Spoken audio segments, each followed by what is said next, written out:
Welcome to Teck's Gaming. I'm Teck, and I'll be your host. Let me start off by throwing a little disclaimer out there. This is a Xbox One preview title game. That means that at any time, any of the features included in this tutorial could have changed or been completely removed from the title. So, if you're looking at the upload date of the video and it's a long time ago, you may want to check and see if I have something new out for it. I will try and keep videos coming with each update as long as it's something noteworthy of doing a video for. With the disclaimer out of the way, let's get on to what you're really here for. Let's take a look at some tutorials on how to exactly play DayZ on Xbox One. Let's start off by looking at the HUD or heads-up display. You'll notice that you have a cup on the very rightmost part of the screen. That is for your water. Next up's food, temperature, your stomach. We'll get into that one a little bit later. The drop is actually a drop of blood. That's your blood level. And lastly, you have your health level. You have arrows to indicate what status they are in, rising or falling.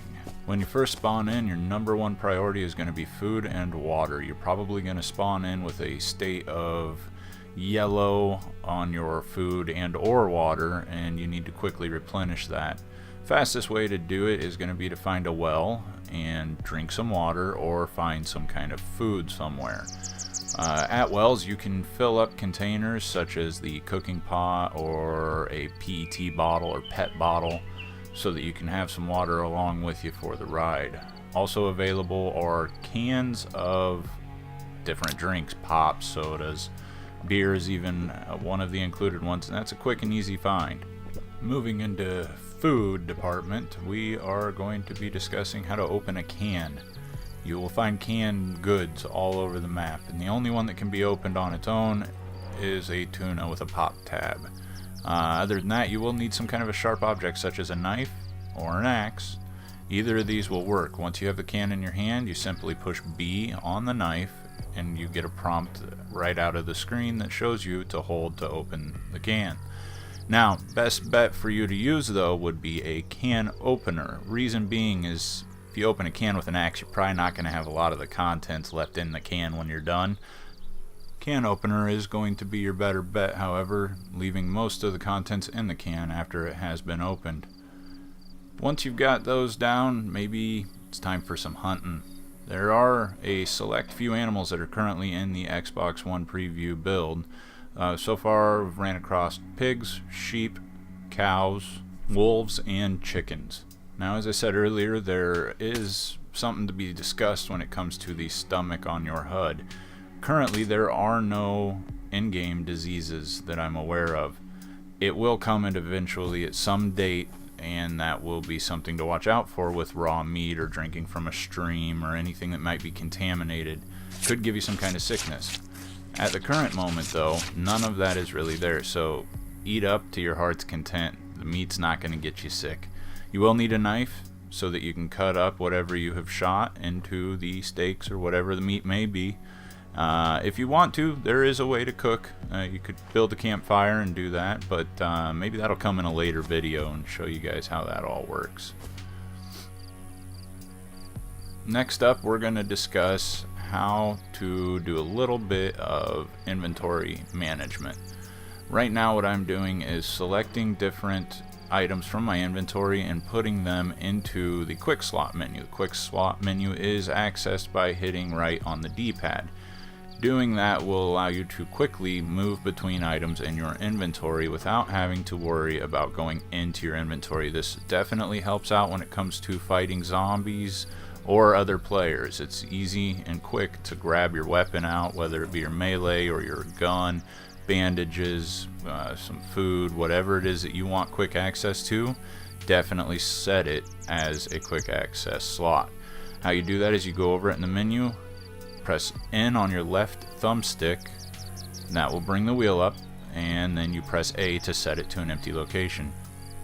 Next up, let's look at a little bit of inventory management, because at this point you're probably getting a little bit geared up. One of the things to pay attention to is containers. They are helpful in the way that you can put things inside of the containers so that they get less damage. Say you're smacked by a zombie, If you have something in the container, it will take less damage because the container is going to take most of the damage. Now looking at this right here, I'm trying to show you, you can move stuff into the container by highlighting it and pressing B when the container is in your hand. B is also the same menu option to exit the menu. So it kicks you out of the menu, but going right back in, you can see the rounds that I had selected have now moved over into the cooking pot. It is a little bit cumbersome, and there will be updates. They've admitted that there are issues and a need to redo inventory and inventory management. That will come at a later date. At the same point, I'd like to talk about combining stacks of items. Say you have a couple of stacks of rounds in your inventory that are the same type of rounds, like so. Now, if you take one of those rounds, put it into your hand, and then press B on the other set of it that's in your inventory, that will combine them in your hand. Once again, exiting the menu, but combining them into your hands. So the two stacks, I put one in my hand, press B on the other stack, it'll back me out of the menu, but as soon as we come back in and look in my hands, I now have both stacks of 6 and one stack of 12 in my hands. Let's put this back in the container for some safekeeping, and let's move on to reloading a weapon. Reloading a weapon is a little bit tricky. There's a few ways to do it. The first way that I'm going to show you is just with rounds on the ground. If you have the rounds on the ground, you can look at them with the clip or magazine in your hand and press right trigger, hold it for it to load each individual bullet. Now that is a decent way of doing it, but you can also go straight from your inventory and with the magazine in your hand, press B on the bullets in your inventory. When you do that, you will get an on-screen prompt that's going to show you that you can load it right there. So I'm taking a magazine that has 8 rounds in it, and I'm going to load in some additional rounds. Now I can look anywhere, do anything, I don't have to worry about it, just hold right trigger and I'm loading up the magazine. For now, I believe that's about all, just to give you some of the basics, show you around, let you see how some of the things work. I will have future videos, and I will try and keep updates on what's coming and going with the game. So I appreciate you for stopping by, taking a look at the video. If you would, please remember to like and subscribe to the channel, possibly share it with some buddies that are learning the game themselves, and I will see you next time.